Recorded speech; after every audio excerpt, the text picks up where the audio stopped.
Supreme court of India में junior court assistant की typing test के लिए बहुत ही शानदार मैं टिप्स आप सभी के लिए ले आया हूँ। ध्यान से देखिएगा। Hello guys, welcome back to सरकारी नौकरी वाले बाबा। I am Dhananjay. Supreme court of India junior court assistant का एग्जाम 26 और 27 तारीख को आप सभी का लगा हुआ है। ऐसे में टाइपिंग टेस्ट सीबीटी दोनों एक ही दिन आप सभी का कंडक्ट होगा। टाइपिंग टेस्ट में आप सभी को बताया 3% एरर है सारी कैटेगरी में, तो 3% एरर बहुत ही कम होती है। अगर देखा जाए 350 में 10 के ऊपर अगर आपके वर्ड्स गलत हो गए तो आप बाहर हो गए ओवरऑल। तो 10 वर्ड आपको गलत करने अगर कर देते हो तो मैक्सिमम 10 ही वर्ड गलत कर सकते हो। ठीक है, तो ऐसे में आप किस तरीके से आप अभी टाइपिंग अपनी स्पीड इंक्रीज कर सकते हैं, किस तरीके से अभी आने वाले 8 दिन में आप अपना टाइपिंग को बूस्ट कर सकते हैं, मैं यहाँ पे कुछ बेसिक सी टिप्स बताऊंगा। सबसे पहली चीज़ आप ये करो कि अभी आप जितना ज़्यादा हो सके आप टाइपिंग करने की कोशिश करो। दिन में कम से कम मिनिमम 5 से 6 घंटे अभी 7 से 8 दिन में अभी आप दो।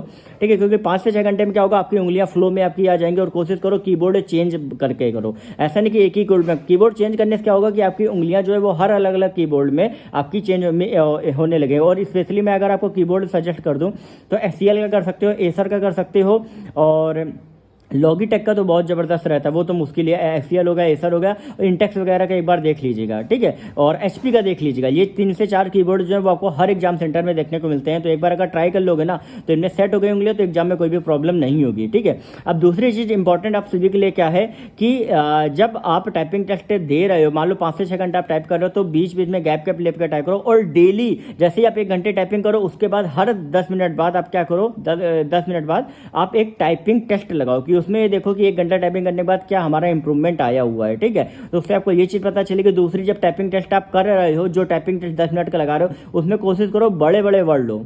ठीक है, क्योंकि जब बड़े बड़े वर्ड होते हैं ना तो वहाँ पे आपका क्या रहता है कि टाइपिंग जो होती है ना वो अच्छे से आती है। क्योंकि बड़े वर्ड में क्या होता है कि कई बार आप वर्ड्स को गलत भी कर जाते हो, कई बार कुछ ना कुछ छोड़ देते हो। ठीक है, दूसरा क्या रहता है कि जब आप टाइपिंग करते रहते हो ना, वो बड़े वर्ड आते रहते हैं, तो आपका 5-6 मिनट बाद आपकी हिम्मत टूटने लगती है। आपको लगता है पैसेज कब खत्म होगा, कब ये टाइम ओवर होगा। तो वो जो हिम्मत है उसको आपको अंदर से इंक्रीज करना है, क्योंकि कॉन्सेंट्रेशन आपको लगातार बनाए रखना है। ठीक है, प्रेशर भी होता है, सब कुछ होता है। तो इस वजह से टाइपिंग टेस्ट में आपका हर एक चीज़ आपके ऊपर बिल्कुल चढ़ी बैठी होती है, यहाँ पे बिल्कुल आके बैठी जाती बिल्कुल है। अब होता क्या है कि आपको किस तरीके से यहाँ से उसको उतार के आराम से नीचे रखना है, वो आपके ऊपर है।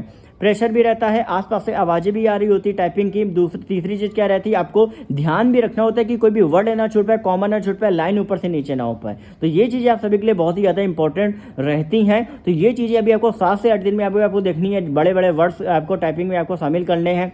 साथ ही कई बार क्या होता है कि टाइपिंग में जानबूझ के वो लोग मीनिंग गलत देते हैं। अभी मैं कल एक पैसेज टाइप कर रहा था तो उसमें मैंने क्या देखा कि कॉम्प्लेक्स की स्पेलिंग गलत थी, EX होता है जबकि AX उन्होंने दिया हुआ था। क्यों दिया हुआ था? क्योंकि वो ये चेक कर रहे थे कि आप उस टाइम पे अपने दिमाग वाली स्पेलिंग लिखते हो कि वहाँ जो लिखा है उसकी लिखते हो। तो ये भी चीज़ें साइकोलॉजिकल टर्म में सारी चीज़ें आपके साथ करी जाती हैं। तो ये ध्यान दें, कई सारे ऐसे टाइपिंग टेस्ट मैंने देखा है और यही कारण है कि बहुत से बच्चे टाइपिंग टेस्ट में बाहर हो जाते हैं। आप में से कई सारे कर भी लोगे, लेकिन बहुत ज़्यादा इंपॉर्टेंट है आप सभी